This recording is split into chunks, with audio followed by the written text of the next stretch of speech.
Greetings, everyone. P. Pardo here from Sea of Tranquility. Welcome to another episode of Monday Night Must See TV. It's Labor Day with the Hudson Valley Squares. Hope everybody's doing well. We're actually, when you're watching this video, we're out enjoying Labor Day. We taped this a little bit earlier, last week actually, so we could all enjoy the day. So for all our friends here in America, happy Labor Day, and enjoy going back to work tomorrow after this weekend. Let me introduce the crew. We got Karen La Preziosa is in the house. Ryan Scow is here. Craig Kaminsky's here. Count Ralphus is here. And the Cans himself, Chris Canzaneri. What's happening, folks? How are you? Greetings. So I've seen lots of videos flying around YouTube, especially music discussion videos where everybody's talking about underrated this and overrated that and underrated this and overrated that. And I'm like, yeah, we can kind of play that game because lots of viewers ask for us to do more videos on who we think are underrated players, bands, singers, guitar players, albums, all that sort of thing. So I've asked everybody to, let's start at a real basic level and think of 5 bands that we like, that we think probably are underrated for reasons being that they get a lot of acclaim from fans, critics, and their fellow bands and peers, but they never really were a headliner.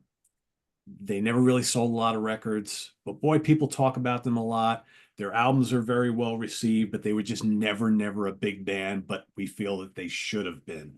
Could be a band from any era, could be a band still in existence today, 60s, 70s, 80s, 90s, 2000s, doesn't really matter. Any style of music, really, although we mostly talk about hard rock and metal on this show, but it could really be any band. So we've each picked 5. We're going to go around twice. We're going to do our first 3 and then our final 2. And Karen's going to kick us off with her first 3, and we'll work our way around. I think this is very difficult and it's not very cut and dry. I mean, for someone like me, and I know Ryan, we spend a lot of time in small venues. So it's like, what's big?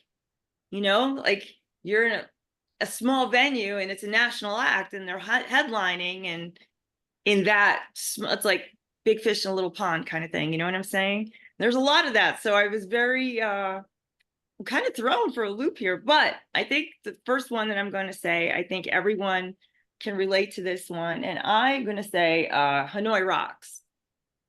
So why Motley Crue and not Hanoi Rocks? That's a good point. What, they're great. Very valid point. Yeah, Motley Crue killed their drummer. They killed their drummer. Exactly. And they even killed their drummer. Sneaky. Yeah, talk about sabotage. But yeah, I always thought Hanoi Rocks was great. Even Demolition 23 I liked a lot, and I never knew why they weren't bigger than they were, because I definitely felt that was well deserved. My next one is Nuclear Assault. Oh, that's a good Why one. Anthrax and not Nuclear Assault? Why Anthrax and not Overkill? Why Anthrax, period?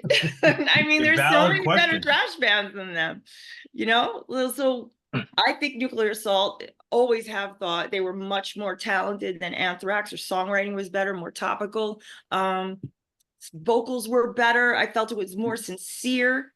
Anthrax to me is just a pantomime of pop culture at the time. And I really had no use for them ever.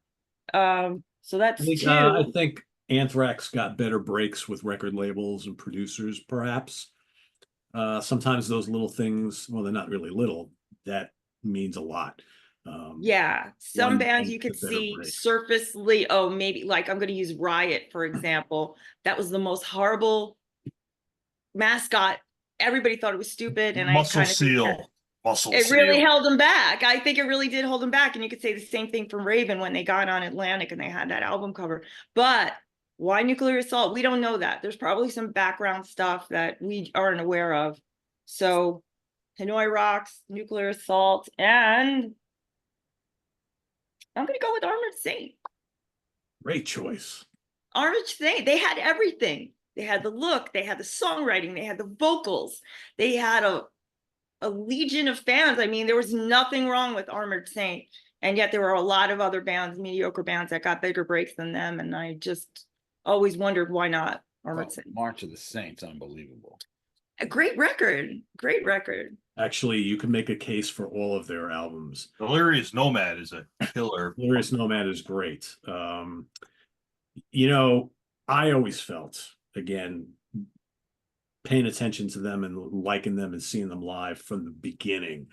I think that whole wearing the armor thing on stage, I think kind of put them back a little bit right off the bat because it was very, very gimmicky at a Yeah. time where maybe, you know, you had like Kiss was already toning down that stuff and most bands were just like, this is us, we're playing. I don't think they ever needed that. And I think that from the get-go, maybe people saw that as a negative, even though musically speaking, you know, Right. the albums stand up.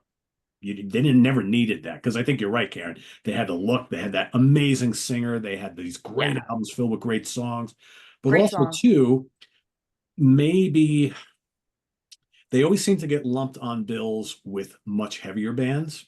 Yeah. And they were always a little bit more melodic. So like I most of the times I saw them early on were like with thrash bands. Which maybe quite a good fit because they're not really a thrash band. They're kind of like in that weird space like Metal Church. That's, right? yeah, They're like they're melodic. they're Very not metal they're churchy, they're yeah. heavy, they're heavier than like they're obviously heavier than like a hair band, but they're not heavy like Slayer. But so they're in like this weird limbo spot where it's you know, where do you, like you said, where do you put them? Who do they tour with? They're almost like a like sort of like Judas Priest, like on their level in terms of heaviness, but then Judas Priest got a little bit heavier and they kind of didn't. So yeah, it's kind of they're in a funky spot. Yeah, for sure. And I just Hanoi wanna say- Rocks, I want to say Hanoi Rocks is a great choice, That is but a good you know choice. that you made, and they were, I want to say, on the cusp of making it because their Two Steps from the Move album was on a major label, produced by Bob Ezrin, had a video, you know, it was a cover song, but it had a video that was getting play, and it's like they had the look and everything that was popular at the time, but then it's just like their momentum just shot when Razzle was killed. Yeah, that was it. Yeah. And that was the end of the band. And But I It seems incredibly strange because, you know, that was like what made me aware of them. You know, I have all their fucking albums, and I think Two Steps from the Move is actually not indicative of what their sound really was. But this was the mainstream album that was going to break them. yeah. And then the, you know, Razzle dying was terrible and tragic, but, you know, it was like the thing that made me aware of them and probably everybody else at the time, and they just didn't move on from there. Yeah, they Yeah. couldn't get past that. I don't think it was No. just. I don't know. What about Demolition 23? You guys ever listen to them? It's okay. I like him a I mean, lot. I like him, you know, Michael Monroe. Yeah, or, Mike Monroe, you know, yeah. but yeah, it's just not the same. Yeah. I just want to say Figure the so. first 60 seconds of the Nuclear Assault song "Rise from the Ashes to Survive" blows away Anthrax's entire catalog. Hell yeah, you That, know that, it's true. that thrash You break that do. opens that song smokes everything Scott Ian wrote in his entire life. I'm just saying it. I'm just saying it. Yeah. and their Survive and Handle with Care albums, those are great. You know, those Yeah, are but their earlier more crossover stuff, they had songs like Hang the Pope and stuff like that. So they And those weren't are as fun. friendly as like an Anthrax. They were definitely more Intense, cutting edge. That's one record. Game Over has the shittiest guitar tone in the history of the human race, and it's still a great album. Exactly. The Exactly. guitar is total shit. It's like To me, I'm gonna go out on a limb and I'm gonna say that Anthrax is like the McDonald's of thrash. It's bad. It's just bad. It's like I remember being at L'Amour's and just watching these guys whip out every gimmick they could from underground, like pop culture, but not really, like the not bullshit. I mean, it was just so. They were never skating. Who are they kidding? They were never on skateboards in Queens. No, they were just fakes to me. And it bothers me. Like Nuclear Assault was a really good band and way more talented, and nobody paid attention to them. Thanks, John and Marcia Zazula. Thank you very much. Them's the breaks. Them's the breaks. Exactly. It happens. All right. We're off to a good start. 3 good picks. Ryan, how about you? So this for me, like Karen, this was tough because most of what I listen to, like most of the concerts I go to, the venues are like a capacity of like 300. Like I don't really go to a lot of big shows. So you see a headlining band, but it's a tiny venue. You know, like Karen said, like what's big? Like what's the context? So I put some criteria on myself here. So I pick bands that were around for at least 20 years. So I don't want like a brand new band because I feel like that doesn't count. Had at least 3 albums out. So it's not like you had a single album and you kind of fucked off the whole rest of your career and you just play that album. And, you know, bands that within the underground are highly regarded. You know, once you get onto that level, they're spoken about a lot, you know. Let's see. So 2 of them are more recent-ish. I mean, they go past the 20-year mark, but they're like bands that started like, you know, basically new millennium bands, 2000, 2001. So the first band I'm going to go with is, let's go to England. And this band started in 1990, and they are probably one of the best, maybe the best underground doom bands. So you speak of doom bands, and there's some big names come to mind, like My Dying Bride and Candlemass and Pentagram and Trouble, blah blah blah. I'm gonna go with an English band that I think is as good as any of those bands, and they just, you know, their output's very sporadic. They really don't play shows very often. It's very much a cult thing. I saw them once in my life. Well, the band, by the way, is Solstice. I'll get that out there. Okay. Band is All right. Solstice. I saw them once in my whole life. They played and that was in Dublin in 2015. As far as I know, they've never ever played a show in the States. And I'll tell you, their first album was 1994. The second one was 98. And the third one, this one. So in all these cases, I grabbed the newest album because it just seemed appropriate. This is from 2018, White Horse Hill. All 3 of these albums, like if you like classic doom, like Candlemass, like that kind of sound, fucking perfect. Perfect. Just the riffs are great, has that emotional feel. It's heavy. Yeah. The vocals are always so good. It just has this like tales of like old English folklore, like English countryside. Like they're a very English band. But yeah, and in this case, it's kind of obvious. Like they're always on little tiny labels. You know, I don't even know if they had the aspirations to be like a stadium band because, you know, they're just basically a cult underground doom metal band. But, Right. you know, if you're into like a lot of that underground doom metal, this band is a name that should be on your lips just because they're that good. And I'd love to see them again. I really would. But, you know, they almost never play and they're just, you know, they're just one of those bands. You know, if they play like 2 shows a year, that's a lot. Like, that's their world tours, 2 shows, and they're usually shows in England. So that's number 1. Number 2. That's not the band hey, that's not the band that was like a heavy band that then started into the doom and stuff. Because there's a band called Solstice that had Ed Repka album cover. No, that's a That's not thrash that same band. Yeah, band, so there is a Yeah. Solstice band from Florida, which is like totally different music. They're like more of a thrash death, I guess. There's a prog band called Solstice from the UK. Yeah, it's just like, I mean, it's just a basic word, but yeah, this is the English doom band. So That band disappeared, so I didn't know if maybe they changed their style, and that's why I didn't know about them later on. these guys have been chugging along. Like they never really had a hiatus, but they're just very sporadic. Like, you know, like I said, there's 20 years between their second and their third album, you know, so there you go. The second band I'm going to pick started in 2000, but they were initially active in 95 under a different name. They're kind of like the newest album's like more thrash metal, but they've been prog metal. They've been like epic heavy metal. They've been kind of a cross section of genres. They originally from San Francisco, and I picked the newest album because the artwork is amazing. So they're Hammers of Misfortune. I think I've talked about them a couple times on the show. You got this artwork on this is fucking cool as shit. That's the outside, and here's the gatefold. Yeah. So these guys, Roger Deanish. Holy cow, man. What's up? That's very Roger Deanish. That Yeah, it is. He's not the artist, but it definitely has a Roger Dean look to it, almost like a classic Yes album. Yeah. But these guys, this album, they're almost like kind of a technical, weird thrash band with like a lot of ornamentation. Like they have a very busy sound, but like earlier albums were like this epic classic heavy metal. They put acoustic songs in there, like they're all over the map, but in like a kind of a good constructed way. They've done double albums. If you're into any kind of like prog metal of any sort, if you love Opeth, if you love any of that stuff, if you love Enslaved, any of those bands, I cannot ram this band down your throat hard enough. They're just so fucking good. And but again, they very rarely tour. They've always been on little labels. Which I find is the story for a lot of this stuff. Like, yeah, obviously these bands, they're not earning a living doing this. They have full-time jobs, families.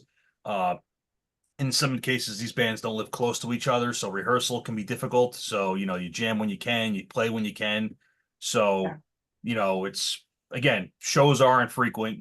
You know, the ability to tour is very difficult. Like in this case, these guys moved out to Minnesota a couple years ago from San Francisco, and album to album, they've changed the lineup. I know Steve actually, when he's done a couple Rock Fantasy Files, the drummer from Death Angel, he had on that show a couple times.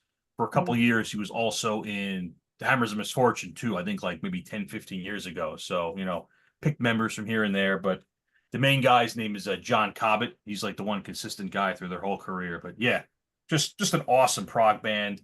They have, let's see, 1, 2, 3, about 8 albums, I believe. This is the newest one from 2022 called Overtaker. I guess I should say the name of the album, right? This is Overtaker from 2022. But all their albums are great. You know, they've kind of started like the earliest stuff's more of like a weird Manila Road, Sirith Ungol, and then they turned more like 70s, like a Thin Lizzy, and now they're playing thrash metal. So, you know, and all of it works too. It's never weird or awkward. And the third one, let's see, who do I want to pick? I got so many. I didn't even do honorable mentions because I have so many fucking bands. Like I could just go on all day. Me too. I'm gonna go to my favorite band from New York City right now. My current favorite band these days from New York City. Started in 2000, originally from Florida. They moved to New York about 15, 16 years ago. It is a black metal band. I think, you put a gun to my head, they're probably the best black metal band on the planet right now, like newer band. They don't sound like any other black metal band out there. So there's no face paint. There's no Norwegian, you know, dudes running around the woods. Totally different sound. The band is Negative Plane. I think I've talked about them too. This is their newest album, The Pact, from 2022.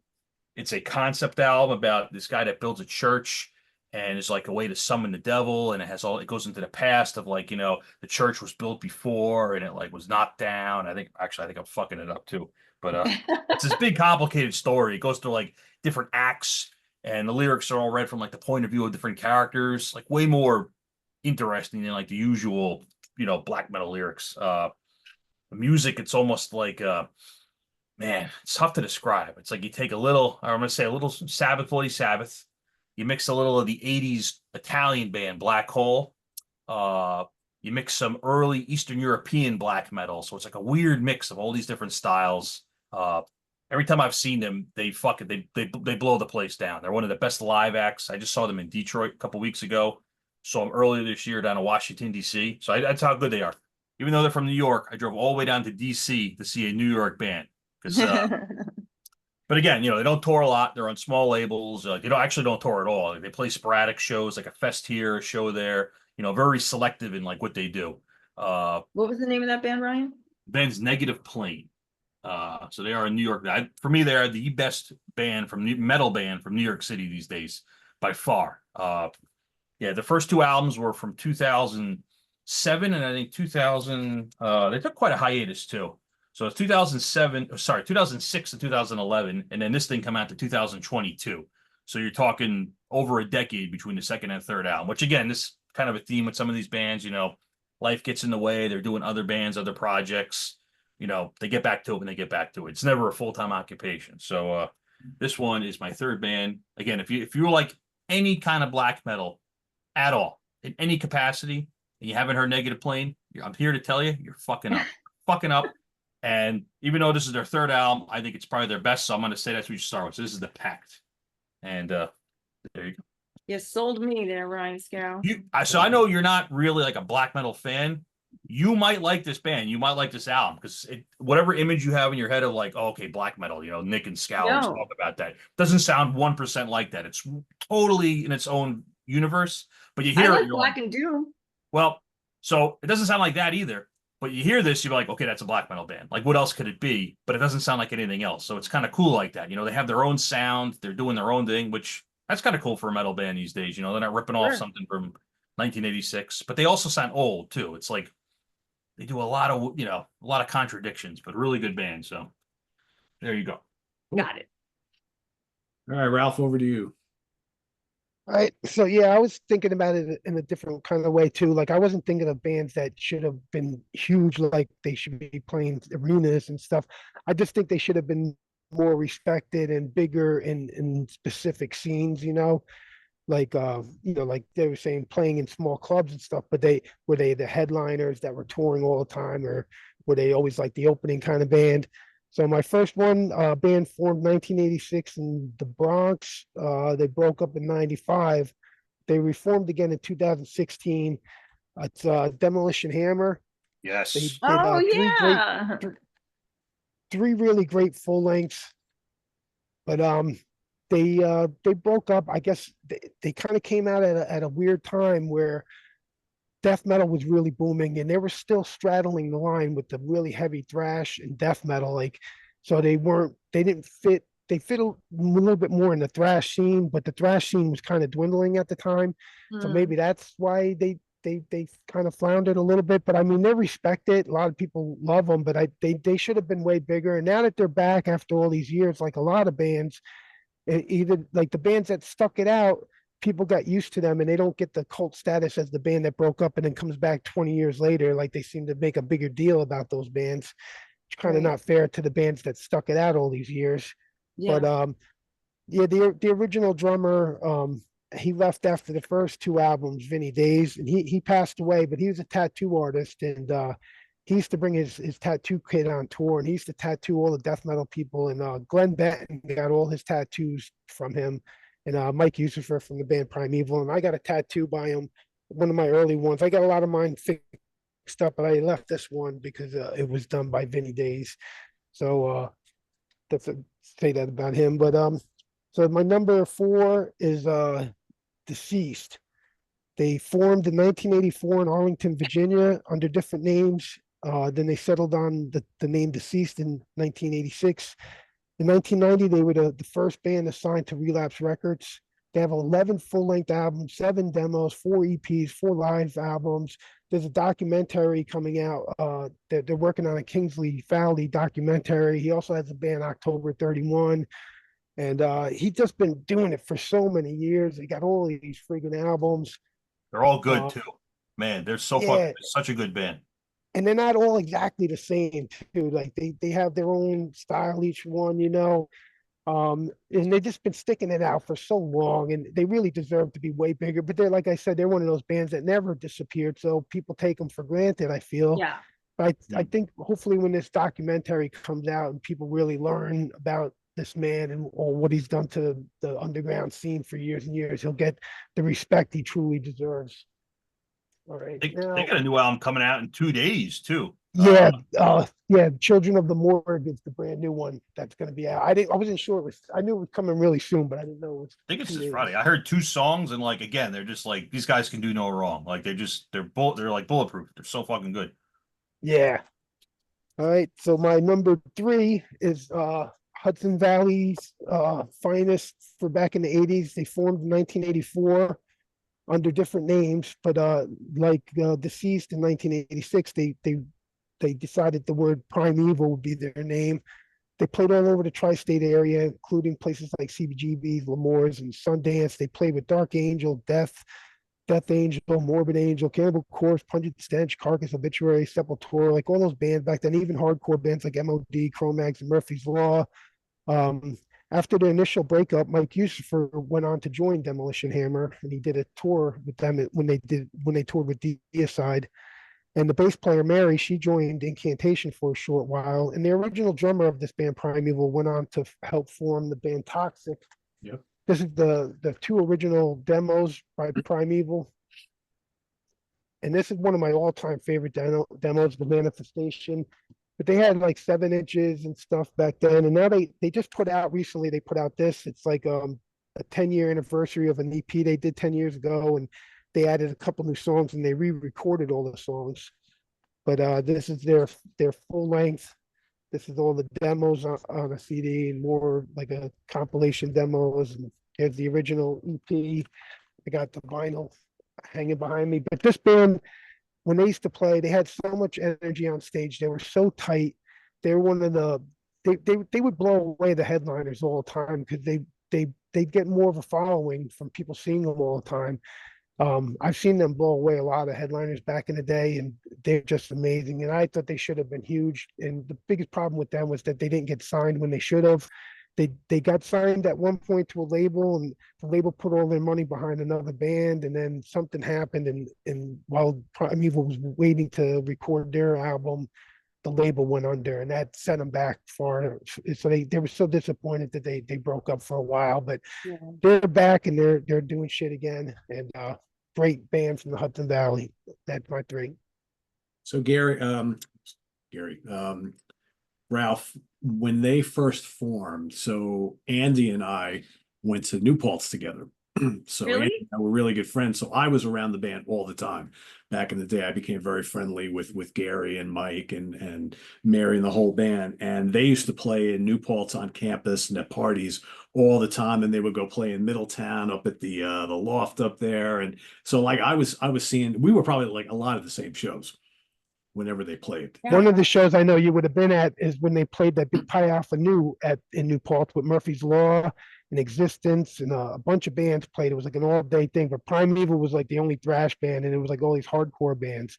But it was right in New Paltz. It was like my first hardcore show, actually. But yeah, I used to see them all the time. I used to go up to their jam room they used to practice up in the Leather Warehouse, the grunge club there.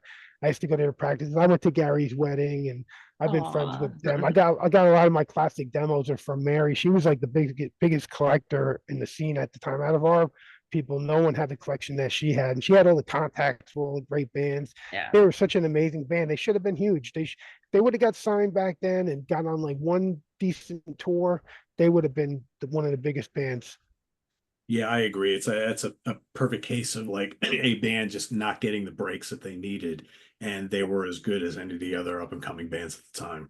You know, It was so hard to get signed back then. Like now, it seems like there's a million freaking labels, so they all sign everybody. It's like it's nothing to be signed today, but back then it was really hard. And now that's why the scene is too flooded. There's way too many bands out there. I mean, a lot of them are great, but it's like there's just too many. I can't keep up with all of it. It's just every time you turn around, it's a new band. Yeah, yeah. So that's a good choice. Yeah, it was good to see them.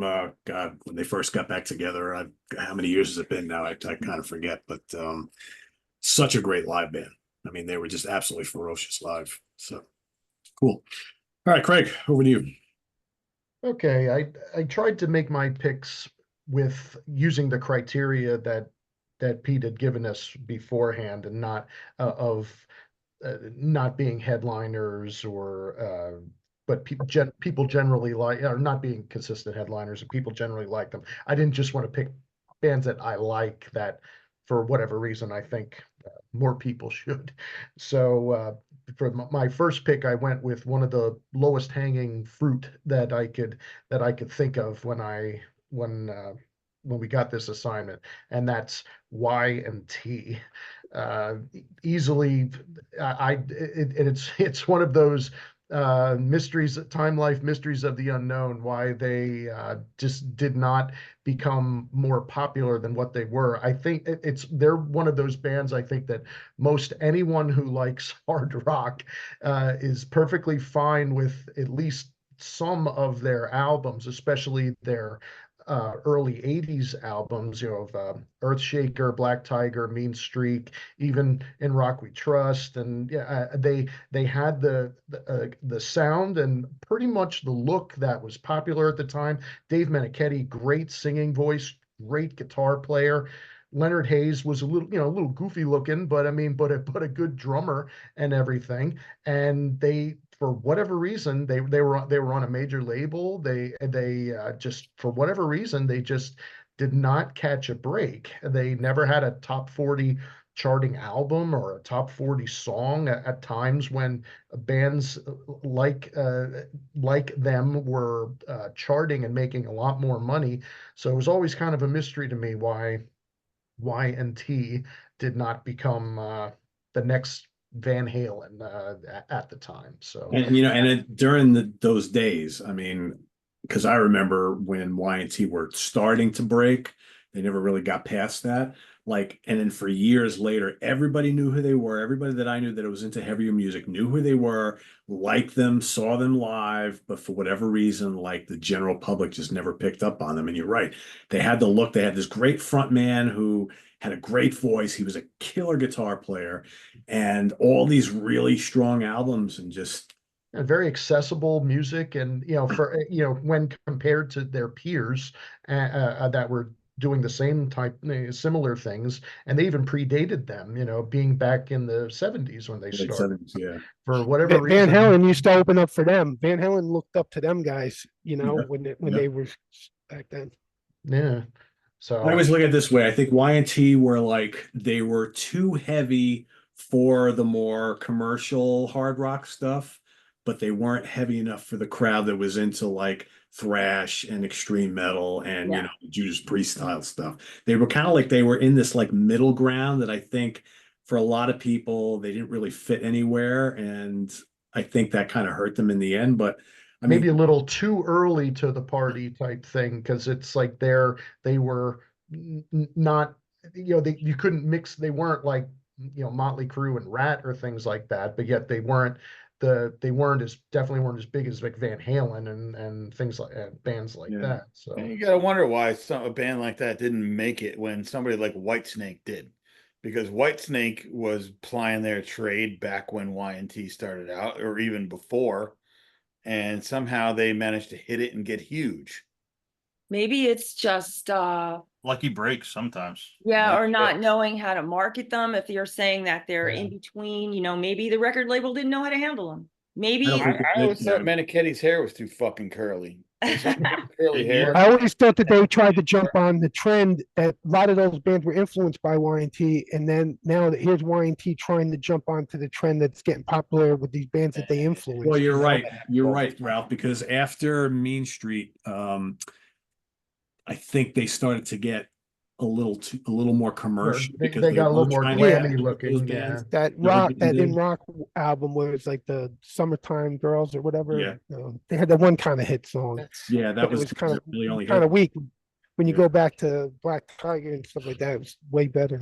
Yeah, And like it's Down only for the hit- Count, I think is a big step down compared to the Black Tiger But, Earthshake. but Summertime Girls, I mean, was like, I had read that song went to number 55, and that was the only like charting song that they had. And whether you think it's lighter or not, it's a really accessible song that that I think is one of those ones that, if marketed properly, probably could have really helped them. So I don't know, maybe it was their management that At the time where MTV was really exploding, the yeah. years that Y&T was putting out those other albums, MTV really wasn't there. So when they finally get exposed to a lot of people, that's the first videos that they were seeing was those ones. So they kind of got lumped right away with Yeah. that kind of scene.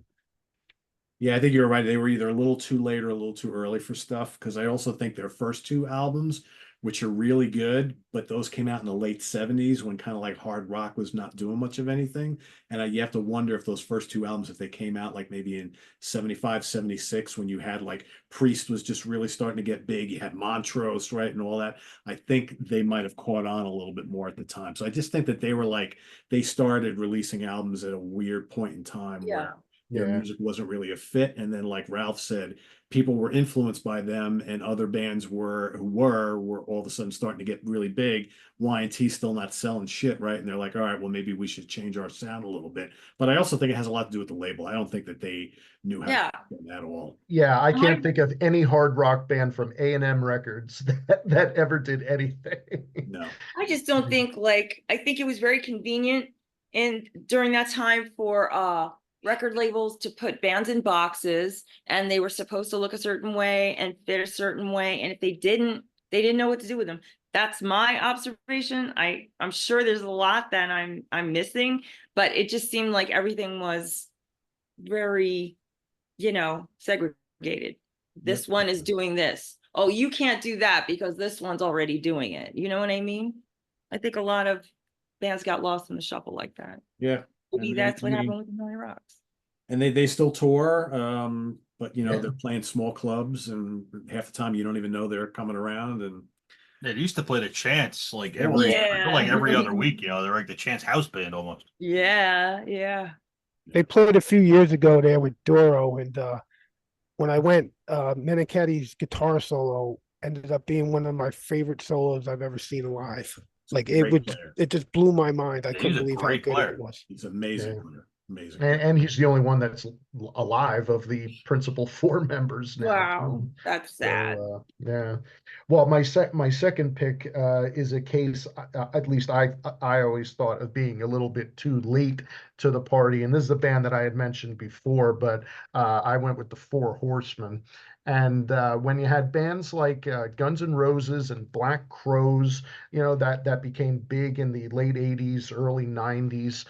Four Horsemen just had a really good sound with uh, a mix of scuzzy hard rock, the way that Guns N' Roses would do it, but then throw in some some southern rock sort of, and some even a little bit of hairband tendency with this. Their first album, this one was produced by Rick Rubin, and this was on Deaf American Records. So this was out there and kind of in the public consciousness of a sort. But their lead singer, Frank C. Starr, ended up going to jail for a little bit, and one of their other members had died, and they just had all sorts of bad luck happen to them. By the time they put their follow-up album out, it's 1995, and that type of music had kind of gone away. And even though this getting pretty good at Barely Getting By is a really, really good album, they just totally missed their chance. And sadly, Frank C. Starr died later from a motorcycle accident not too long after their second album came out. So I think they had a little too, their first album being in '91 was just maybe if it would have came out a few years earlier, they would have been able to ride the wave of similar bands, but they just missed out, I think. So my third pick was a band with that on a major label had at least a reasonably notable guy who started the band. They were the opening act on some pretty good tours in the early '80s and just never cracked it. So I went with Wasted, which is Pete Way from UFO's Oh, band that he started after leaving UFO. This album, the debut Vices, had Paul Raymond on it from UFO. Now UFO wasn't exactly lighting up the boards either in the early '80s, but this type of music that they were doing with, again, kind of like a scuzzy hard rock, but not too heavy, but not melodic and light either, was really catchy. And for they were opening act on some tours, I believe, for Ozzy Osbourne, for the Bark at the Moon tour. Pete Way actually played with Ozzy a little bit in his band. Their follow-up, The Good, the Bad, the Wasted, this one included Paul Chapman from UFO, as well as Andy Parker on drums. This one also includes their EP that they had. So again, a good mix of hard rock, but the singer Finn had like this not the greatest singer, but he had a swagger and a charm that really brought some life to these songs. Their third album ended up having a different singer, Danny Vaughan, who ended up in Tyketto, much smoother melodic singer, but then they end up opening for Iron Maiden, I think, on their on Somewhere in time. 19, yeah, Somewhere in time.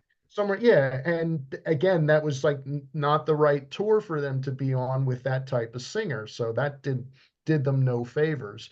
So I think they could have maybe could have been marketed a little bit better. They were again on a major label too, on Chrysalis, same album, same record label that Armored Saint was on, that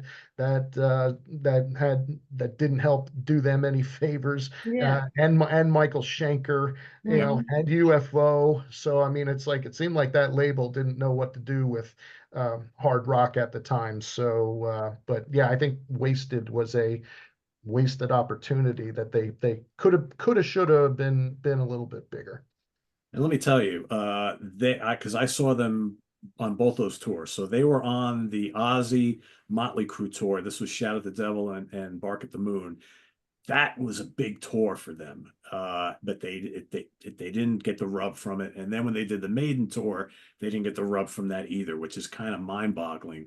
But I also think that their constant lineup changes didn't help them at all. Yeah. That's usually the death knell for any band like that. If you have a different singer every album, and and the albums were, I think the second and third albums were kind of hard to get here. Yeah. Yeah, I was gonna say the marketing has got to be a huge problem with this band more than any band, because like two massive tours like that, and I couldn't find their album anywhere. I don't know any of my friends that had the album. We heard the name, kept hearing the name. You didn't see any videos. I don't remember any video for They on they did Headbanging have Ball and- one, at least one from their debut. I don't think they had anything from Yeah, I the- figured they might have, but I can't remember anything. But those two massive tours, usually that's all a band needs is to get on a tour Yeah. like that. And then they got on two of them like that, and they still disappeared. It's crazy. Yeah.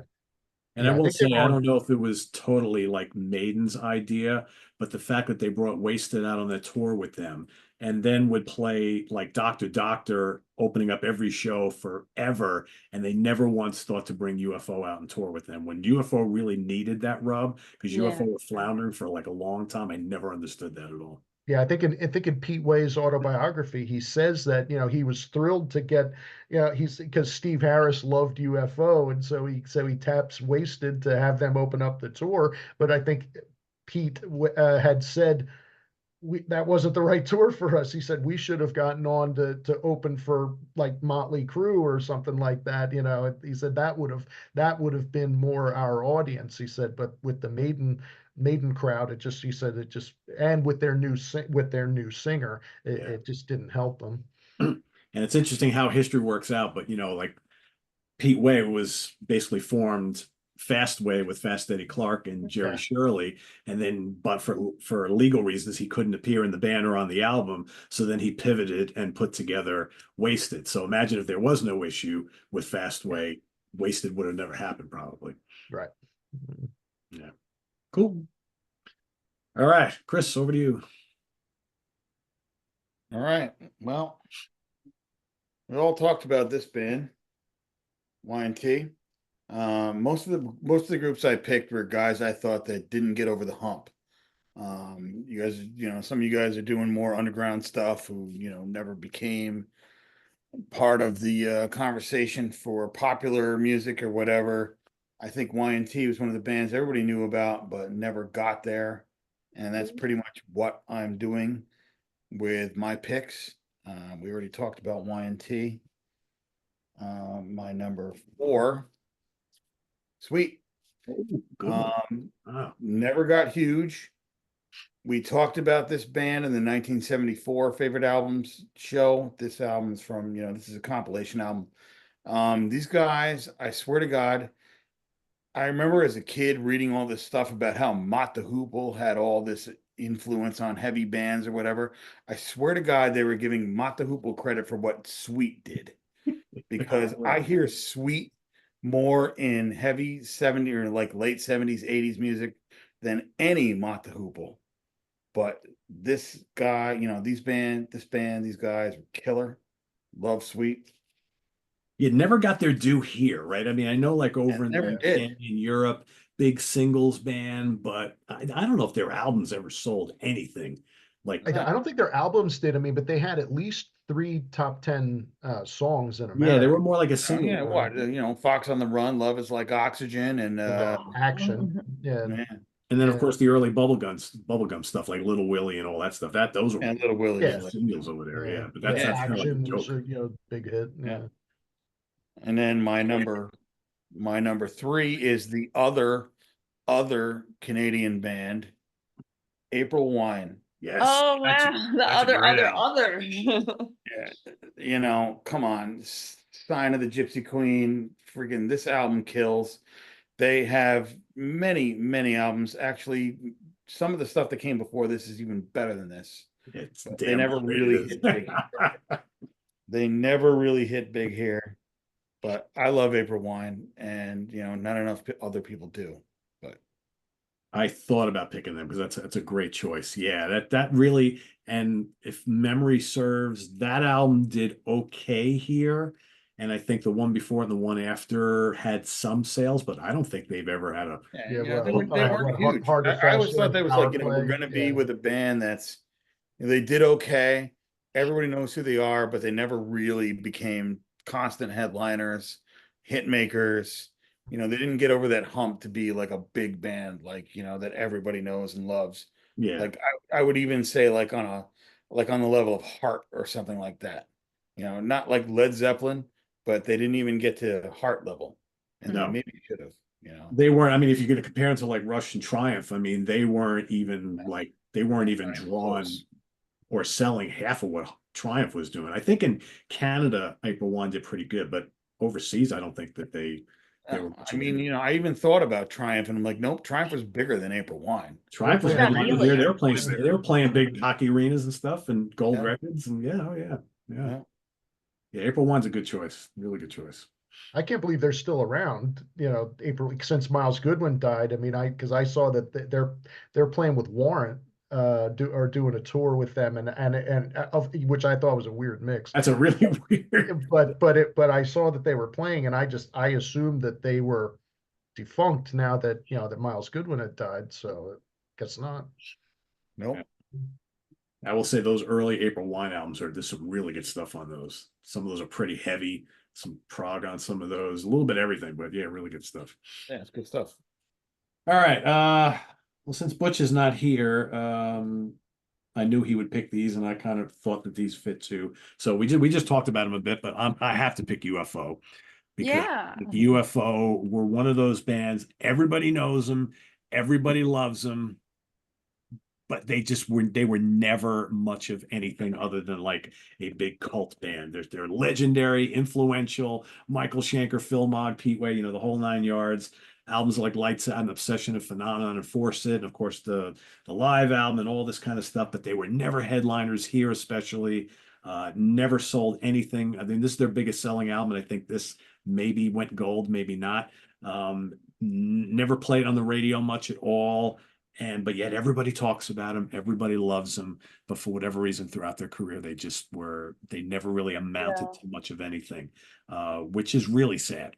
It's really sad. But you know, they're beloved. That's the weird thing, by their peers and by the fans. The critics always liked them. So why does, like, you know, mainstream audiences just never gave a shit about UFO? I don't really know. So that's my first pick. For Butch, this is for you. Got to pick Thin Lizzy. Basically, it's the same story, right? Here is a band that everybody loves, influential beyond belief with the twin guitars. It's a great songwriter and singer and Phil Lynott, but like their career was just one tragedy after another. Like every time they were ready to break big and get on a big tour, someone would come down with an illness, hepatitis or this or an accident. Brian Robertson would get into a drunken fight and break his hand, right? I mean, it's all this kind of stuff that nothing ever went their way. They had the one decent selling album, Jailbreak was their really only hit. But man, they got all these other albums like Fight and Bad Reputation, and man, you know, we could go on and name all the albums that everybody loves, and one of the great guitar bands of all time. And then, you know, of course, Phil died, and that was basically it. But I just to this day, like one of those classic '70s bands that never made it big, that it just boggles your mind how it just never happened. I mean, Thin Lizzy just kind of leads the charge. It's just inexplicable to me. I've had the worst conversations with people. Like, you ever run into people that like just know the hits? Because that's the band. Like, oh, the band they just did Boys Back in Town. I'm like, dude, you have no fucking idea. And they don't know anything else. So many good songs. And it's a great song, but they have so many good songs. Like, if all you know is like classic But that's the thing with both these bands, right?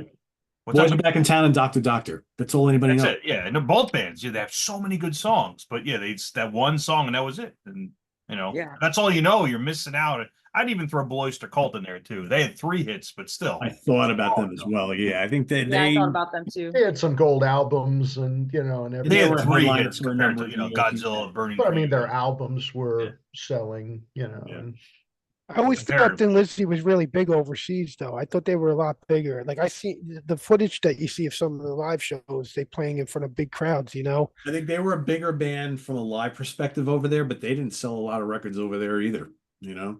They're always kind of cold. It's here. I mean, we can only really gauge by what was, bands that are big here. I mean, since we live here, but yeah, I know Yeah. people are going to chime in the comments saying, "Oh, everybody loves Thin Lizzy. They were huge here.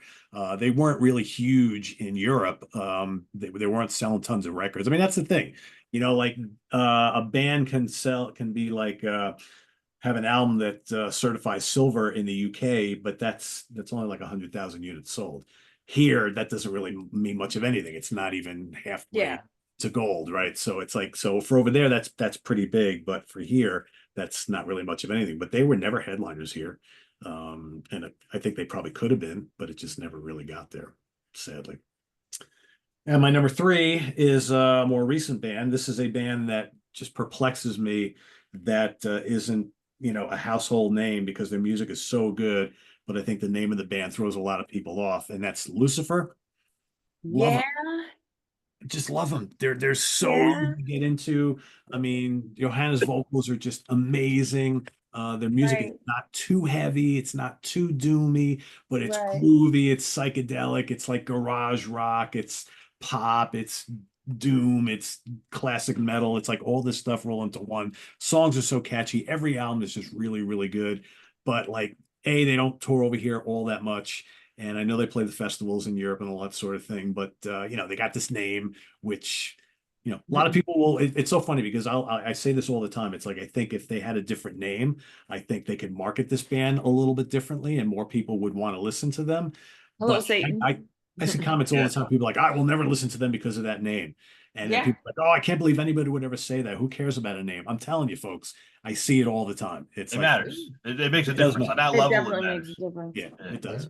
But man, they're amazing, and they should be huge, and they're not. I think they're always just going to be this kind of fun little underground band, and that's fine. But I listen to their music, I'm like, God, I wish people would just like open up and just give them a chance, because they're really, really good. So anyway, Right. Karen, back to you. Well, I'm going to continue on that note where you left off, and I'm going to say Satan. Satan's a great band, very Amazing. talented musicians, great catchy songs. I mean, good metal, nothing to put people off. It's just very good traditional heavy metal with awesome vocals and songwriting. I appreciate them now more than I did back then because I was looking for more extreme music at the time. But I mean, Satan, that's the name. That's I think what really held them back. But that's not the band I'm going to talk about. Well, that'll be my number 2. My number 1 pick is going to be Kadavar. So in relativity, like, what's big? So why Rival Sons and not Kadavar? I think Kadavar is a better songwriters, more talented. I really, really like them. Of course I like them. I just don't think they have a bad song. And I reach for that catalog frequently. But then on that note, why Greta Van Fleet and not Rival Sons? You see what I'm saying? Like the tiers of what is popular. I mean, I saw Kadavar at St. Vitus, maybe 350 people were there, maybe. And I thought that was a shame. Marketing, Yeah. to me, that's money. There's some big, to me, Greta Van Fleet, that's like basically the rock and roll version of genital warts, to be frank about it. And but they got tons of money behind them, so Yeah, but like, okay, so I saw Uncle Acid a couple times at Brooklyn Steel. Does that mean they're a big band? No, that's a small constitutes venue. that? It's Do like you an see what I'm underground show. Yeah.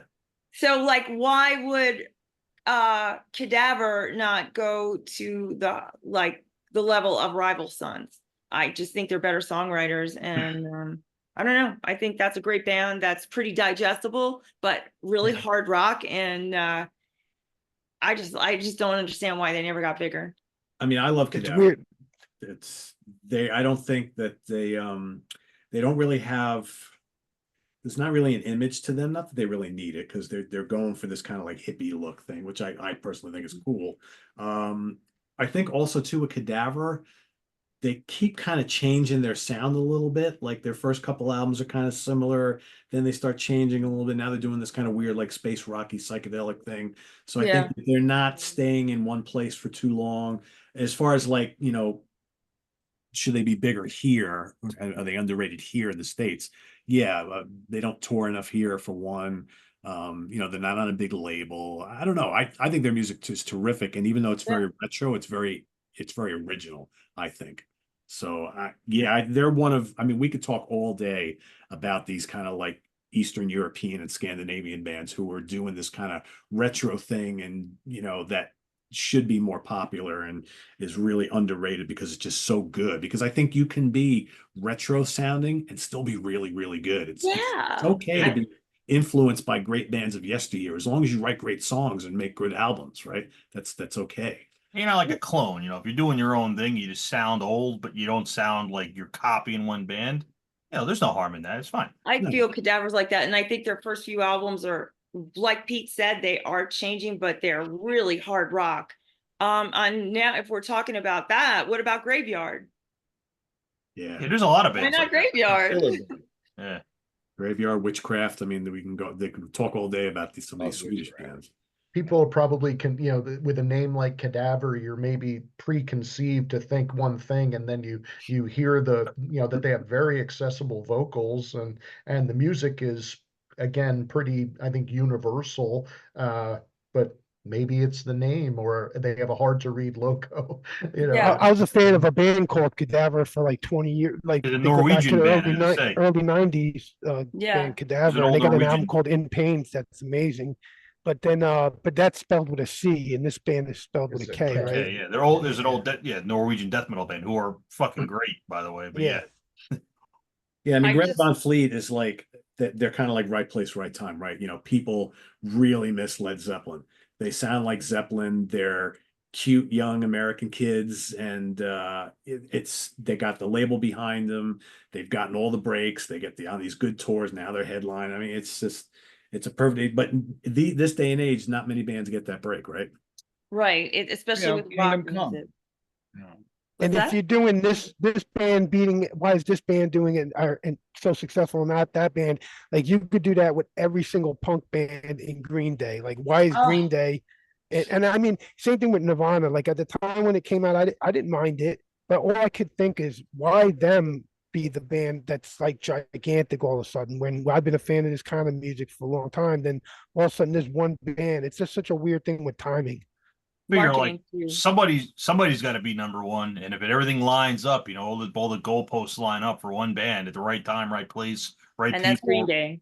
Yeah, That's right Green Day. label, And right it guys. always lines up for the worst band. Yeah, because to me, it's not even the label; it's the people at the label. You need that one guy who's like, "This is the band I'm going to put my money in." And push it." Exactly. If the right person says it's cool, Yeah, then people will tend to be sheep and follow. yeah, you could be on a huge label and flounder if the label don't really give a shit about you. But yeah, you get somebody at the label that really wants to push it.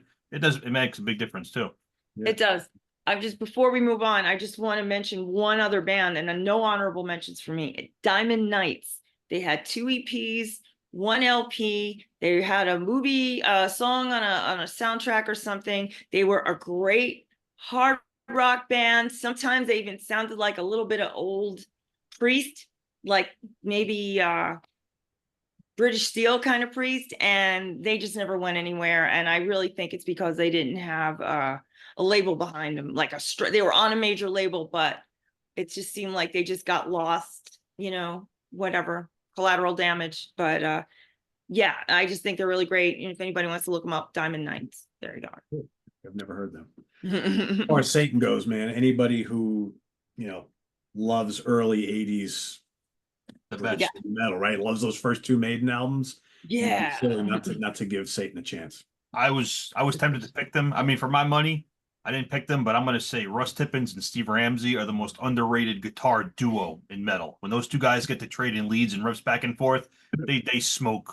They're up there with like fucking Adrian and Dave for my money. They fucking smoke everybody. They are so good. And the way they play off each other too, which is, not just how good you are as individually, but how good you kind of like go back and forth. They are amazing. But I'm grateful I got to see them. I never did when I was younger. yeah, they've been touring a lot too. Like Yeah.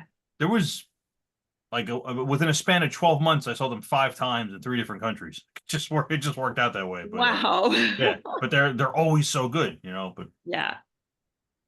Cool. All right, Ryan, your last two picks.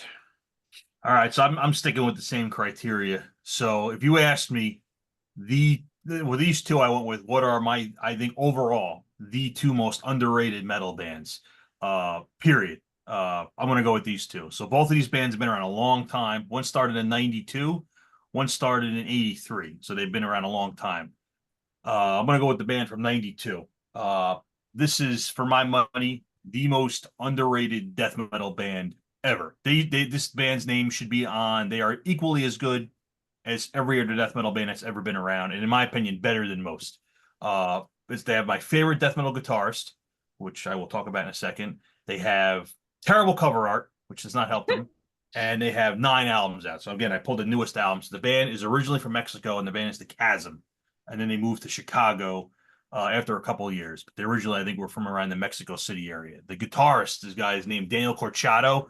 This dude he's up there with pretty much any metal guitarist. So what they do is it's death metal, but if you take, I guess the best explanation, if you take Injustice for All by Metallica, sort of these long form songs, it's not prog metal, but it's very riffy. The songs just take you on through journeys, and they don't let off the intensity, because you didn't give Injustice for All, they don't slow down into like these small acoustic sections. Like, they fucking hit you hard the whole time through, but it can be a 6, 7, 8 minute song, and they make it work. The songs don't drag, they're not dull. This guy figured out how to write death metal songs like that, and he's been doing it for 9 fucking albums, and he's really good at it. So this is their newest one. Like, again, the cover art's kind of like nothing really catches your eye, and that's always been a problem with this band, is the cover art kind of sucks. Which, again, that kind of stuff matters. You don't have that immediate eye-catching cover art that grabs your eye. It is what it is. This is the scars of a lost reflective shadow. And again, same thing I said with the other bands. Like, they never really toured much. They were inactive for long periods of time for different reasons. They put out a whole bunch of albums in the 90s and early 2000s, like bam, bam, bam, back to back, like an album every year, every other year. And then they would go 5 years, 10 years, so things slowed down. Daniel joined Incantation for a while. Yeah, so Daniel was on the third Incantation album. Now he has like more of a classic heavy metal band called Acerus that's more of like a Iron Maiden, Manila Road deal. Which actually, I saw them both together. I saw the Chasm and his other band together. So he did double duty. Phenomenal guitarist, rhythm, leads, just absolutely out of this world good. Well, there's no, you think of a lot of death metal, you think a lot of almost like a tonal noise. Like, this guy has a very good grasp of like very classic, crunchy, heavy metal riffs, but faster and like sped up into this death metal speed. But again, they don't sound like a lot of death metal bands. They're kind of their own beast, which kind of like I use the Metallica comparison. But these dudes have been chugging along for years. Again, this is obscure music. Yeah, I'm telling you, death metal albums are like 8, 9 minute songs. Like, that's never going to be, top 40. Casey Kasem was never going to be singing their praises. It is what it is. But if you like but when I say this in the context of, if you like Suffocation, Autopsy, Cannibal Corpse, Deicide, Morbid Angel, you like any of those bands, like the bigger names, these dudes are on that level all day and all night. They're equally as good. And that's why I mention them. Probably the most underrated death metal band in history for me. I sing their praises whenever I can. I love them. I've seen them like 5 or 6 times. Again, always small venues, is what it is. That's how I like it, though. I like standing right up front and having the band just like blast your face off. It's like a fucking sandblaster. I never get tired of that. And I'm going to say the most underrated metal band ever. So these guys started in '83. You could probably say they're probably the second oldest black metal band after, if you want to call Venom black metal, Merciful Fate. They're that old. They've been around forever. They've just always been obscure. They never really got anywhere. They're from Japan. That doesn't help, as far as popularity and stuff. I know. And their first album did not come out until 1991. So almost a decade after they formed, they finally released an album. Well, that don't help either. This is their newest album. The band is Sabbat from Japan. Yes. These guys, man, they're one of the best live bands I've seen on the planet. They've been around, like I said, they've been around since the early 80s. Whenever you see them play, they smoke bands a third their age. They play with like 10,000% intensity. I say black metal, but it's because of their age. It's like classic 80s metal. It's more like a Bathory, Venom, little Motorhead, a little thrash. It's that old sound, because that's the era they're from. This is their 10th album. Sabbatical came out this year. Came out about a month ago. They've always had like kind of lo-fi production, like more DIY. They tour, they play shows. I've seen them a lot, but you know, always on a more underground level. But I would say if you're in any, again, if you like bands like Celtic Frost, Bathory, Venom, Motorhead, Slayer, Possessed, Dark Angel, like any of that 80s sound, and you don't know Sabbat, I'm telling you, you're fucking up. You're fucking up big Yeah. time. All 10 albums are great. Same with the Chasm, 9 albums, all 9 albums are great. These guys, 10 albums, you can just pick an album out of the hat. They even did an album in 1996 called The Dwelling. It is a 60-minute long song. They wrote one song, it's 60 minutes, and it's awesome. And they made it work. Like the way they wrote it, and it kind of goes through these ebbs and flows. It's not prog, so it doesn't have that, like, oh, yes, did it? You know, it doesn't have that. It's definitely like this classic heavy metal. So if you think of like Merciful Fate, right, in a 60-minute song, that's kind of hard to pull off, but they did it very well. Yeah, it's like, you know, I love it. It's a good headphones kind of album too. So yeah, this is the newest one. Now, there's 2 versions of this album. This is the one that's all in Japanese. I don't speak Japanese, but there's also an English version too. As you can see, the Obi strip, everything's in Japanese here. Yeah, I just love the fuck out of these guys. I'm seeing them in about a month. They're playing New York City in about a month and a half. So I'm expecting absolute carnage. Every time I see them, they're just amazing. I've seen them in Germany. I've seen them in Texas. I've seen them in Chicago. I've seen them in New York.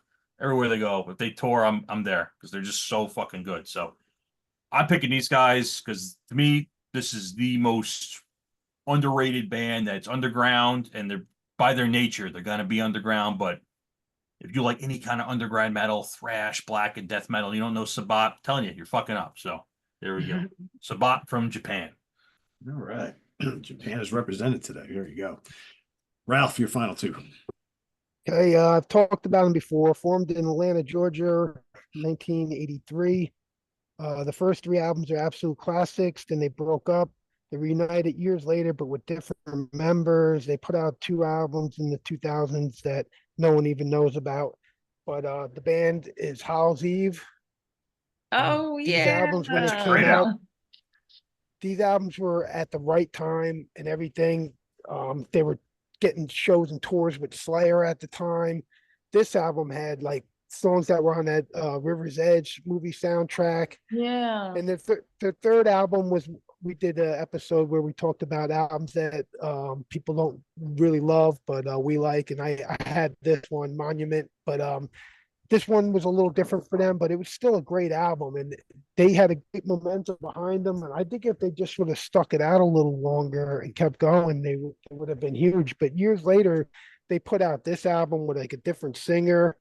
And then I think they got the singer back for a final album that they tried to do. And I never even seen the album anywhere. I could probably order it someplace, but it's one of those things that no one got, no one's seen it and stuff. But they just seem so perfectly in time at where they should have been back then. But now it's too late to go back and try to relive it. I mean, maybe if they got all the original members and they could do a full reunion, they could still have like that cult status, but they just never got to be that headlining band that they should have been, I thought, back then.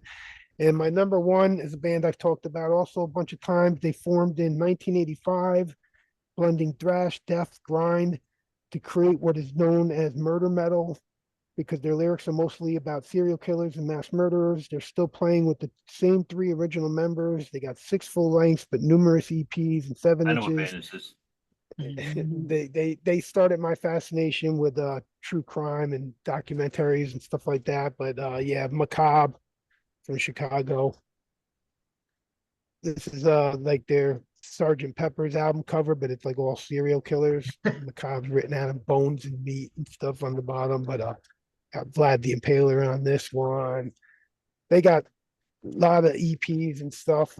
This is such an amazing band. I've talked about it before. They're all 3 guys are like virtuosos. One of my favorite drummers of all time, Dennis the Menace. But they're all incredible and great live band and still going strong. And they should be way huger for a band that stuck it out for that long. And they were so ahead of their time with as far as like playing drums that fast and stuff. When I heard Rain and Blood, I thought that was the limit at the time. But then when I heard Macabre's demo, I was like, oh my God, I couldn't believe it was human. Now there's a million bands that play it that way, but back then they were way ahead of their time. They should have been credited for creating that style. I'm saying Nefarious too. That dude is one of the best bass players in like all of metal. He's insane, but because the band's kind of silly, they kind of get, you know, like Macabre, whatever. But all 3 of those guys are like top tier musicians of like the highest level. They had to kind of almost have the silliness about them too, because they're singing about such brutal stuff. So they make it kind of like a funny, weird like humor to it. It's a real dark humor to what they're doing, but they don't try to take it too serious. Like they're not trying to get people to go out and murder people and stuff. No, it's all like tongue in cheek too. Yeah, like yeah, it's like the Albert Fish "Children Were Your Favorite Dish." It's just it's fucking funny. It's like totally tongue in cheek, but yeah, it's silly. Yeah. They even have like a whole album that's like nursery rhymes where it's like a special grim fairy tales and stuff where it's just crazy nursery rhymes that they're doing, you know. Mm-hmm. Yeah, they're a great band. Definitely awesome. Hallows Eve. I saw Hallows Eve open up for Fate's Warning at the Chance, I think in '88. Yes. No, that was towards the end of their career, I think, right? Because I don't know how much longer they lasted past that, but we talked about that show once early on, Pete. So. I went to that show too, and I went with 6 people. Back then, you had to have ID to get into the Chance. The 3 oldest of us didn't get in because we didn't have ID, saying we were 16. And I was like 18, and the 3 youngest that had ID got in. So we had to sit outside while they enjoyed the show. And we were like, you got to leave after Hallows Eve. We're not sitting out here while you watch Fate's Warning. So they only watched Hallows Eve, and then we had to all go. But I did get to see him at the Grunge Club, and that's on their DVD that they put out, like a history of Hallows Eve DVD with all their early albums, and that show is on there. And actually, the show at the Chance that you went to is on that DVD too. Weren't they on Metal Blade? Yeah. Yeah. I think so, right? Yeah, because they're on Metal Massacre. Metal Massacre 5 is what they first appeared on. Gotcha. Yeah. I remember them being really good. All right, Craig. All right, major label on the tours. Everybody seems to like these albums, but yet they never made it big. And Karen shared screen with the one guy just a couple of weeks ago. Metal Church. Oh yeah, yeah. I don't for whatever. I mean, for whatever reason, they just did not crack through. And on Elektra Records, the first 2 records with David Wayne. Next to with Mike Howe. I mean, everybody seems to like these albums and everything, but for some reason they just didn't break. I mean, although The Dark, that is a terrible album cover. I mean, I wish they would have. I mean, like there's so many better pictures. I mean, you're gonna call your album The Dark. I mean, it's like you could have had like a real photo of like a creepy looking house, not the entrance to some guy's garage, I mean, but they have an album cover that's 10 times worse than that. Oh, they do, yeah. And that's a great album too. I know exactly what you're talking about. Hanging in the Balance. Yep. Yeah. Good album though. It's the music fucking awesome. Yeah, I mean, their first 4. The cover's so bad. This has their first 3 and their 4th, Human Factor. These are great albums, and just just good. I mean, although maybe they are in that weird middle ground where they're not thrash, but then they're certainly not hair metal or anything like that. So it's like they suffer from the same issue that Armored Saint does, I think. Yeah, kind of like this middle ground of, and maybe one that I'm going to talk about in a couple. Yeah, not heavy, but too not heavy enough or whatever. There's so many bands around that same time, just like you were saying, Armored Saint, but like Jag Panzer, Omen, like all these bands that were heavier than, like a little heavier than maybe the Judas Priest kind of Iron Maiden, or in that realm, but they weren't quite thrash. They fell in that realm, but that realm seemed to be such a quick period before thrash really exploded, where people didn't go back to that kind of style as much. That style only lasted and was big for a real short period of time. Yeah. And they had Metal Church had lots of lineup changes, right? And several singers, and man, they were on the Metallica tours, right? You would think that would. Yeah, good pick, Craig. Yeah. One of my picks, I'll let it for either one. I think it's pretty obvious, but I'll let it for one of you guys. If not, it's on Chris Allo's picks, which I'll read at the end. But it's another low hanging fruit one. But I went with a band from the early '80s that had a notable guy in it and just never cracked. Even though when he went out on his own, the main band was at a low point. So I went with Joe Perry project. That yeah, that tell me these about are that. really, I mean, these are like, if you like Aerosmith, these are basically like the lost Aerosmith albums from the early '80s.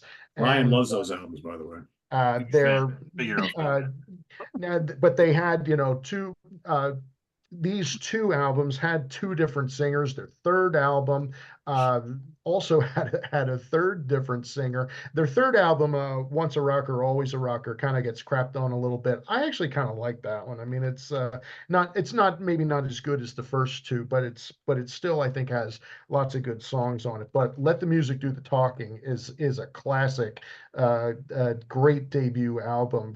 It's from 1980, and the follow-up, I've got the Rock and Rolls Again from 81 or 2, I believe. So again, it's one of those, if you like Aerosmith, or that type of music, these are, really will scratch that itch. And for whatever reason, these were on CBS Records, and they just I don't think they sold more than maybe like 250,000 or less copies at the time, and he just couldn't get through. And he was also opening act on some bigger size tours at the time, but just didn't break through the mainstream. So yeah, until he rejoined Aerosmith a few years later. So Joe Perry project's my Just goes to show you could be a huge band, but when like guys leave and do their own thing and solo records, they don't always sell, right? It's like, unless you're part of the whole, people are like, eh. Yeah, look at Ace Frehley. That's a good example of that. Yeah, for sure. He's a beloved guy. Everybody loves Ace. Yeah, but ain't nobody buying his albums. Right, exactly. All right, Chris, what's your last two picks? All right. My last two are not unknown, but we've already mentioned this band. I think these guys are appropriately rated by our community. Certainly, everybody who watches Sea of Tranquility loves UFO. Yeah, for sure. If you don't love a UFO and you watch, this channel, you're fucking up. To quote Ryan Scow, that's the theme of this episode, right? You're fucking up. But obviously, these guys never became huge. They never headlined big tours. They didn't play stadium shows in the United States. But these songs are classics. This has got Only You Can Rock Me on it. This has got freaking Pack It Up and Go. Man. They're killer fucking Yeah. songs. This is top-notch rock and roll that, is classic for us, but not for everybody, and it should be for everybody. But UFO should be, yeah. Session is a killer album, Here, here. My favorite. And isn't Yeah. it weird how they reunite, in the '90s, and you would think that enough time had gone by for people to really appreciate that, and they have Schenker back with them, and people still didn't give a shit. Listen, one of the greatest shows I ever went to, Pete, you were there. We went to the Chance. We saw Michael Schenker. He did his stuff, and then he had a Doogie White with him. And he, spent the last half of the show playing UFO songs. And Cool. The crowd went nuts. I bet. He was playing the UFO stuff. And it's like, okay, Michael Schenker group, great. We love Attack of the Mad Axe, man, and Armed and Ready and all that stuff. And then he started playing UFO songs, and everybody was like fucking so there for it. It was insane. He did that with the last tour too, with Ronnie Romero. It's like the encore, I think, was 7 or 8 straight UFO songs. Oh, how cool. Yeah. Wow. And it These was a songs Michael are- Schenker group concert. Yeah. These songs are so powerful. What a great band. And my last one, already mentioned before, but fucking Riot. Right These on, guys- though. That's these the guys thing did them never- wrong. Never pushed it through. This album is incredible. Fucking It is. Swords of Tequila. It's one of That the song greatest- is like stuck in my head more than any other song. Yeah. It's so good. Outlaw too. Outlaws. Yeah. Amazing. This song, this Road album, racing. great. Yeah. They're still going now. I think they released something like within the last few months. They did, yeah. Right. Nothing like this. V or 5. Yeah. But goddamn, what a band. Yeah, right on. Great band. Yeah, they should have been one of the big heavy bands of that era. Yeah. Without a doubt. They even they did Thundersteel in the late '80s, which is a great album, and it's basically what I'm not going to say Priest copied it, but you hear Painkiller, and you're like, okay, Riot did this exact thing like 2 years earlier. Yep, It's like yep. super speedy, high vocals, double kick drums. It's the same fucking album. I'm not going to say Pain or Thunderstill's better, but it's equally as good. So Yeah, I mean, it was in the No same respect. vein for sure. no respect. Yeah, I mean, Riot had that weird mascot on the cover, right? You see those albums in the rack in the record store, you're kind of like, the fuck is this, right? Yeah. And then all the different singers that coming and going. It's just like it's really hard when you got all these lineup changes and you got that weird looking album covers. But man, the first like 5 albums are just like so good. And Killer. they got others that are good too. But yeah. They even Riot did and Budgie should have toured together, and they should have had like Should've. a tour shirt with both of them guys going Oh, at. I think they there would you have both go. I would exploded. have loved it. Seal and the Marketing. bird. It's all about the marketing. Riot did an awesome album in 1990 called Privilege of Power, which even by their standards is obscure. It's this great, speedy, classic heavy metal with like a fucking horn section. It's got it's like a big band horn section. And I'm telling you, it works. It's a cool album.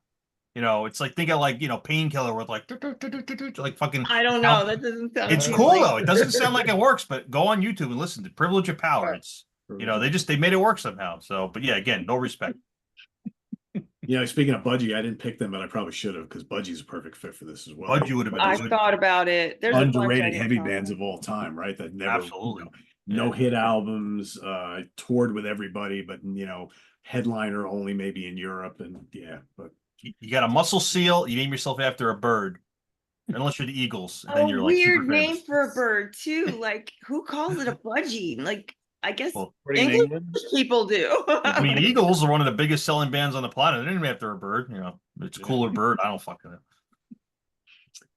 All right, my next one is going to be a band that wasn't around for all that long. They were only around for a couple of years. And I think that they were like probably 2 years too late to the game, because I think if their debut album came out in 1987, when bands like Whitesnake and Guns N' Roses and a whole bunch of others were like selling gazillion records, I think this band would have really taken off. And the guitar player, who was basically the brainstorm and leader of the band, was fresh out of Ozzy's band. So I think it really would have hit home for Badlands. I knew you were Because gonna say that. the 2 Badlands albums, and there's really 3, right? One that was never released, but it came out years later. I think they're all 3 are really excellent. And it's just that good, like kind of like bluesy, heavy rock type of thing, kind of like Whitesnake, right? With this great frontman in Ray Gillen, and Jakey Lee's great guitar playing, a great rhythm section, kick ass, just raunchy songs, great guitar playing. And it just never really happened for them. I mean, they just they did some tours, they were openers for a little bit, and then before you knew it, they were gone and just kind of like forgotten. But I think just such a great band that, again, they came out 2 years earlier. I think they would have been huge. And my last pick, so I was going to pick Y&T, but I decided to do a switch, and then I remembered that there's a band that I should have been my list all the way from the beginning. I've got all this stuff, but I didn't get a chance to pull any hard copies. Savatage. Yeah. I mean, just like the fuck. Why was Savatage never huge? Never huge. Really, other than that one tour they did with Dio and Megadeth, like they weren't even on big tours. They were just always playing club dates. And like these guys had amazing albums and were just as powerful and, influential, I think, as bands like Maiden and Priest at the time, and a lot of the other up and coming metal bands. And just got ignored.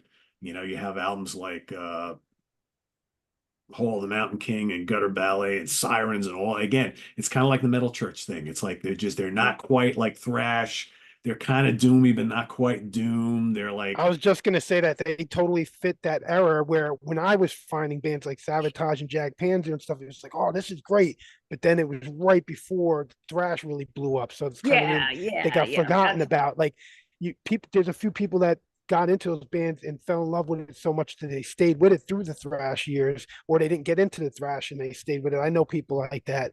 But for me, it's like I liked them, but then all of a sudden I was on to the heavier thing. Yeah, they came out just as thrash was starting to hit, and then you had like death metal was right after that, and before you know it, a band like Savatage gets kind of lost in the shuffle. Then they started to get more like kind of theatrical and proggy, and then it just so they didn't really fit anywhere. But like I still think to this day that like Hall of the Mountain King is like one of the unsung metal albums of the 80s. I mean, it's just so good. It's so heavy, it's so melodic, and Chris Oliva, amazing guitar player, John Oliva, an amazing singer. You know, of course, our good friend Chris Caffrey joined the band shortly thereafter, and that's a whole other part of the story. But yeah, just so good. And again, none of their albums really sold anything. And Halloween is like in that time era too. Halloween sort of Yeah. fits in that time era. yeah, because then all of a sudden you get this European power metal thing starting to happen, right? And Halloween was getting all the attention. So yeah, it's just a shame like bands like Metal Church, Savatage, and Armored Saint that just kind of like didn't really fit tweeners. anywhere, right? Heavy bands, melodic bands, but they just, you know. What about Queensryche? Diamond Head. Nobody said these bands either. I mean, you could. Well, Queensryche, I think, they've got done huge. big tours. They had a major albums and they did big tours by themselves. Yeah. Later Yeah, but years. like Diamond how Head, big? sure, How Diamond big Head, is sure. big? Should they have been arena Queensryche headliners? had platinum album. Yeah, Yeah, Queen- when Yeah, what they kind of did. got the like Yeah. Silent Lucidity and like That's a that top shit, 10 like song. Yeah, that was Empire. huge. Yeah. But Empire, I they're think, playing was their a chance now, and they're Yeah, divided. but You know what I'm saying? at Like, their height, they were huge. yeah, they were huge at the time, but yeah. Diamond Head for sure. I mean, that's yeah, no one said Diamond Head. I didn't say it because I thought everybody would say Diamond Head. I have one honorable mention. I got this band Aggression. I'm wearing the shirt. They formed in 1984 in Canada. They got 6 full lengths, but they're one of those bands that disappeared for a long time. But in the last couple of years, they put out 2 albums, and they got a third one that's already done. So they're being more productive now than ever. But yeah, the band Aggression, not to be confused with the California hardcore band Aggression with 1 G. They got the 2 G's. Aggression. Good stuff. Oh, and I have Chris Allo's, oh yeah, we gotta do Chris's and Chris had Badlands. That was the one that I said that I would, because I figured one of you guys would pick it. But Badlands, Alcatraz, oh uh, yeah. The Crown, Crowbar, and Trouble. Oh yeah, Trouble. Trouble. Right. It's a great choice. Yeah. Brown kicks ass. Brown had Oh, Brown. yeah, one band I somehow never managed to see because my timing sucks. Yeah, whatever. And the only honorable mention I would have is just thinking was like Girl School. I mean, I thought about if not Girl for like, even for the novelty of an all girl, women playing playing and writing, playing the instruments and writing their own songs. I mean, especially at that time when all you had was really the Runaways and the Go-Go's, and they didn't get pushed. I'm sure that people, if people They weren't more ready knew for it. The about 80s them, weren't ready for it. They just yeah, weren't. if more people knew about them, at least the even just the novelty part of it, that it's like, oh, I should check this band out. But I was thinking about the Plasmatics. I think like there's going to be a movie one day made about Wendy O. Williams, and then their old albums are going to go platinum because they were a band that were so ahead of their time, doing such outrageous shit, and it seemed like they just disappeared back then. And they should have been gigantic. But one day I predict there's going to be a movie made about them, and then they're going to be bigger than they ever could Find out when imagine. that's coming No, the out, so fuck Plasmatics up. never were going to get any bigger. It's impossible for the Plasmatics to get bigger than they already were. I mean, even Gene Simmons was producing them. There's no way they're going to get more than a glimpse on Night Flight. There's no way. That's Dude, Ryan Well, said back then, but today with the way things gotten with punk gotten bigger and everything like that, now she's dead. they could be What good is yeah, but it? they could I be disagree yeah, but with they could that. go back and see the history and see how important she was to the beginning of that, She, especially for she was women such in a punk. personality. I think that because modern music fans love those personalities, I think today people would totally be into everything But that that's not the topic. That's not the topic. Oh, I know. There's Yeah. no way they would have been. I'd buy Wendy O. Williams sponsored electrical tape. I would. Okay. But it's not the topic. The topic is Yeah, like retroactively, They that might were be a the big issue. reason No, their- but their they fight. were big. They were kind of big in the underground scene, but they're one of those underground bands that I think should have been big mainstream, like the way like a Slipknot's big or something like that. Not gigantic, but they should have been way bigger because they had the stage show. They had great songs, great albums. They were big in the underground because they were so outrageous, but they should have been a lot bigger. More people, they should have known their name, We'll never know. We'll never know. All right, Rob's picks. He's got some cool ones here. These are all new, well, fairly newer, last 20, 25 years. Evergrey from Sweden, Pagan's Mind, Circus Maximus, Conception, and Threshold, all really cool, like progressive metal, power metal bands from Europe. Some good picks there. And I wanted to throw Max Webster into the equation here too, because I thought Max Webster had a lot of really cool things about their music, and they were pretty much unknown other than like Rush's touring buddies from Canada, right? But quirky music, maybe not for the mainstream, but they definitely had lots of hooks in their music. But they were just they could be really heavy, they could be a little proggy. I always thought they were a great band that just never got their due. So yeah, that's it. I only have one honorable mention. I'm not even going to say a band. I'm going to say a whole genre. The whole new wave of British heavy metal. Because other than Iron Maiden, you might want to count Def Leppard, even though they went and did their own thing. And I guess like Saxon's had a steady career. Like none of those bands ever made it like big. Like Satan, no. And like Diamond Head, again, killer album, Lightning to the Nations. Nothing really good career-wise. Angel Witch. Angel Witch. The first Angel Witch album is one of the greatest albums killer, ever. yeah. It's amazing. But they never were able to hold it together. Like and then you could repeat that story over and over again. All like, those like Tigers of Pantang had That's like another a one, yeah. really Like accessible Tank, sound, but yet Witchfinder they General, Tank, yeah. yeah. I mean, literally the whole genre, except for like Maiden and Def Leppard, just never were able to like get like good like career. And they pretty much like helped invent heavy metal.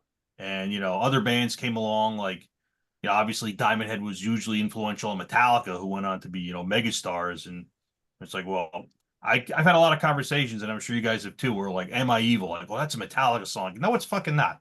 That's a Diamond Head song. Like the cover's cool, but it's not a Metallica song. Oh, I never heard of Diamond Head. It's like the same story over and over. But a lot of those bands just never, went anywhere. A lot of them, like to be fair, Angel Witch, great album, didn't really follow it up so great. Diamond Head, great album, didn't follow it up so great. So it's kind of on them too, but still, Yeah, for sure. That's a good point. Good point. Yeah.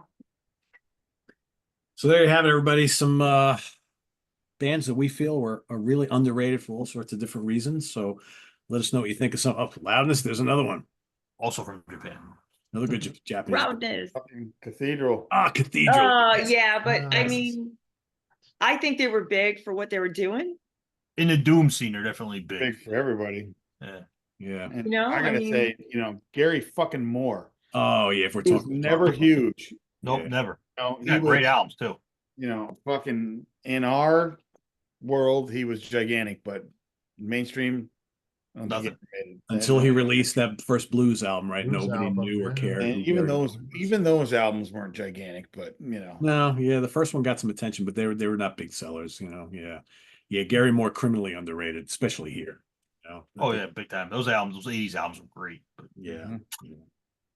So I mean, so many, we could have named a ton more, but for everybody watching, put some of the acts and artists that you feel were really, really underrated for a lot of the reasons that we've been talking about down in the comments below.